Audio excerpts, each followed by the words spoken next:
وَالَّذِينَ جَاهَدُوا فِينَا لَنَهْدِيَنَّهُمْ سُبُلَنَا وَإِنَّ اللَّهَ لَمَعَ الْمُحْسِنِينَ.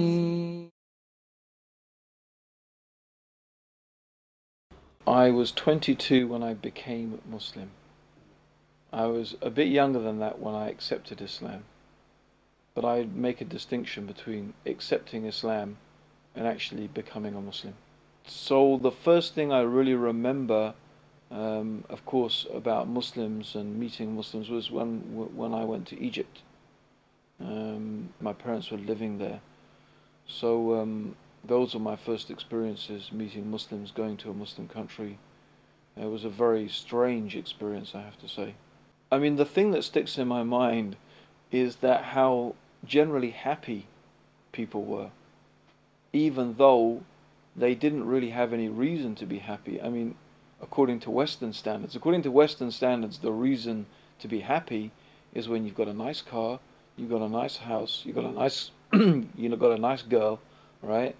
And you got lots of money to have a good time, and then you're happy, right? I mean, that's the Western standard of happiness. But if you go to Egypt, I mean, certainly when I went there, you didn't see that. People were extremely poor.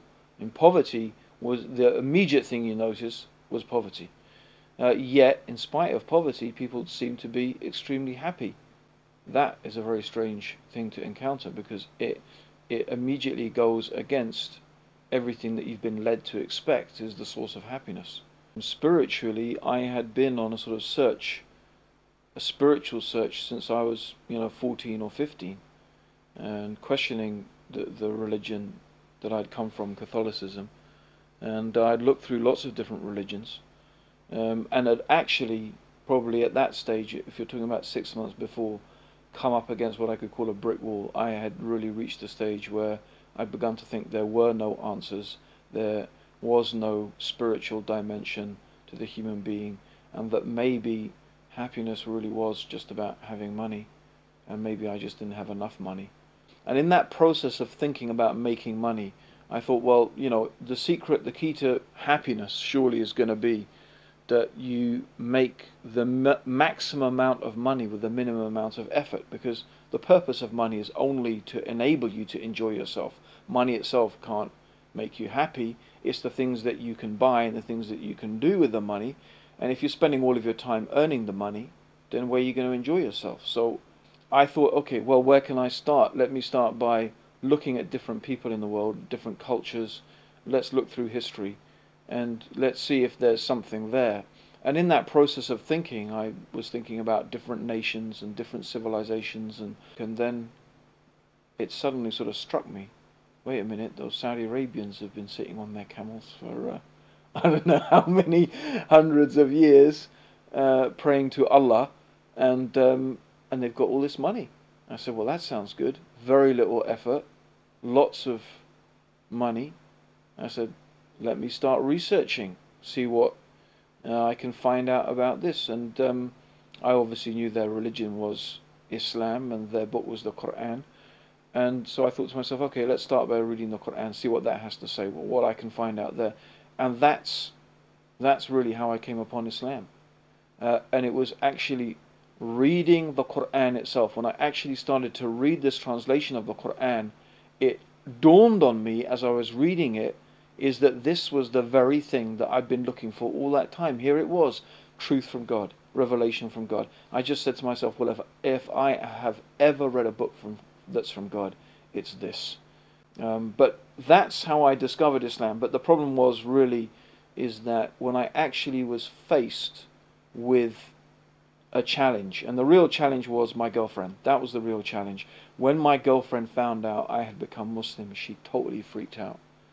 And actually at that stage I just gave up on the whole project of, I gave up on it really, basically, of living Islam. I mean, I still remember that I used to go to parties, and I used to sit down with people drunk and talk to them about Islam and tell them what a brilliant religion it was and tell them I'm a Muslim, and they would be asking me, well, tell us more, and I said, well, I'm too wasted, I can't, but read the Quran, it's good, And that's why I say that, I accepted Islam, but I wasn't a Muslim. Because if you looked at my life, there was nothing different. Except I would have to say one thing was different. I was more miserable than I had ever been in my entire existence. Because I now knew the truth, and I also knew that I was not living the truth that I knew. And that was the worst condition, and perhaps is the worst condition that you can ever be in. And, things became, you could say, also worse between me and my girlfriend. Ironically, the one that I had, given up practicing Islam for because she was freaked out.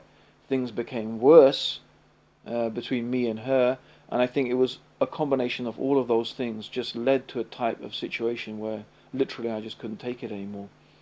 And I decided to go and stay with my parents in Portugal. My parents live in Portugal. And it was there really that I just began to realize things came into focus. I began to realize, okay, my life is a mess.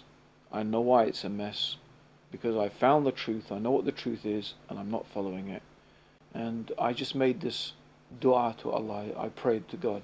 I said, oh Allah, I said, just let her call. I promise that if she calls me today, I will pray to you 5 times a day. I mean, what, as if Allah needed me to pray to Him. But I mean, that's, but I mean, it was like, Allah, I will pray to you 5 times a day. I can't promise I will give up any other bad things, or I can do anything else, but I will pray 5 times a day, and I promise that I will never stop praying 5 times a day. And after I made this dua, that same afternoon, just a couple of hours later, she phoned. And I was actually working in the garden at the time and building a wall. I still pass that wall and look at it and think, that's the wall that I was building when that thing happened to me. And my dad came down and he said, oh, it's your girlfriend on the phone. Don't want to mention her name. And I put down the spade, and I don't even remember what she said, because I wasn't thinking about her anymore. I was thinking about, I have to go and pray now.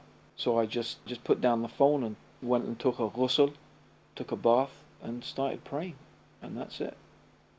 And really, that's the difference between being a Muslim and not being a Muslim. When you establish the prayer, your life changes. And really, just praying 5 times a day changed my life, and that's it, really. And that's when I say, that's when I became Muslim. That's the day I became a Muslim. Islam, without doubt, is the path to true happiness in life. It is the real path to true happiness. And people ask me, so what is it like now that you're Muslim compared to how it was before? Well, it's like being dead and then being alive. It's like being blind and then seeing. It's like being in darkness and then being in the light. That's how different understanding the truth of the Quran and the teachings of Islam is to that way of life that is away from that.